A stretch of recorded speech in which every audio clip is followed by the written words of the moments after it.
नमस्कार. आपल्या सगळ्यांचे महाराष्ट्र सोशल न्यूज चॅनलमध्ये हार्दिक स्वागत. चला वळूया तर एका नवीन बातमीकडे. आजची बातमी. निवृत्त शासकीय कर्मचाऱ्यांच्या पेन्शनमधील कम्युटेशन कपातीची मुदत कमी करावी, तसेच ऑनलाईन मतदार पडताळणी प्रक्रिया रद्द करून ती BLO मार्फत घरोघरी राबवावी या मागण्यांसाठी संविधान संरक्षण समितीच्या वतीने धुळे येथील जिल्हाधिकारी कार्यालय येथे निवेदन देण्यात आले.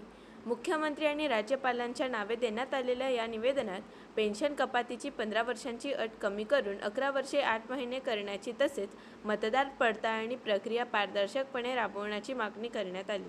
आज आम्ही निवृत्त अधिकारी, कर्मचारी, सरकारी तसेच पुरोगामी विचार मंच यांच्या वतीने माननीय मुख्यमंत्री यांना धुळे जिल्हाधिकारी यांच्या मार्फतीने निवेदन देण्यासाठी उपस्थित आहेत. आमच्या प्रमुख मागणी अशी आहे की जेही सरकारी, निमसरकारी, जिल्हा परिषदेचे अधिकारी, कर्मचारी हे निवृत्त होतात, यांची निवृत्तीच्या वेळी 15 वर्षाची विक्री पेन्शनच्या अटीवर यांचं कम्युनिटेशन झालेलं असतं. परंतु त्या काळामध्ये 12% व्याजदर होता व आता 6% व्याजदर आहे.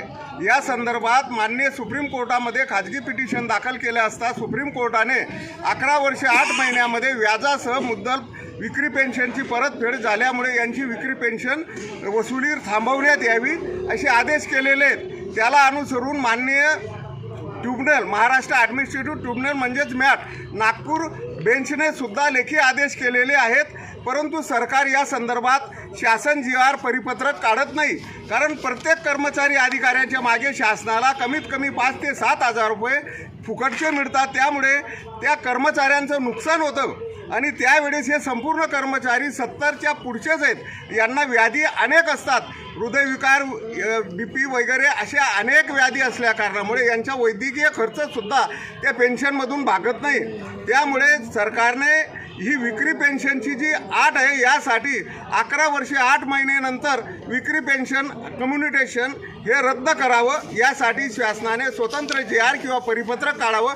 या संदर्भात मुख्यमंत्र्यांना आमचं निवेदन आहे. तसेच दुसरं निवेदन आमचं SRI म्हणजे स्पेशल मतदार पडताळणी यादी, ही जे बोगस मतदानाच्या नावाने हे जे चाललेलं आहे, आता सध्या मुस्लिमांचा रोजा हा रमजानचा पवित्र महिना चालू आहे आणि तो 20 तारखेपर्यंत आहे. सरकारने 30 मार्चपर्यंत याची मुदत दिलेली आहे. ऑनलाईन प्रक्रिया करण्यासाठी प्रत्येक व्यक्तीला ऑनलाईन काम जमत नाही, प्रत्येकाकडे ऑनलाईन मोबाईल नाहीत आणि शिवाय प्रत्येकाला हे करणं शक्य नाही. त्यासाठी शासनाने प्रशिक्षित BLO मार्फत घरोघरी जाऊन व्यक्तिशः त्यांची मतदारांची यादी तपासावी. ज्यांचे 2024 विधानसभा लोकसभेपर्यंत ज्यांचे नावं मतदार यादीत आहेत त्यांचे नावं कायम करणे आणि ज्यांचे 2 ठिकाणी नावं आहेत त्यांचे नावं रद्द करणे आणि कोणत्याही विशिष्ट एका समाजाला या मतदानापासून वंचित न ठेवता सर्वांना समान या पद्धतीने शासनाने ही याची अंमलबजावणी करावी. या संदर्भात आमचं माननीय राज्यपाल यांना या SRI बाबतीत एक निवेदन आहे. बातमी आवडल्यास चॅनलला लाईक व सबस्क्राईब करा व दररोज अशा नवनवीन बातम्या पाहण्यासाठी चॅनलला फॉलो करा. धन्यवाद.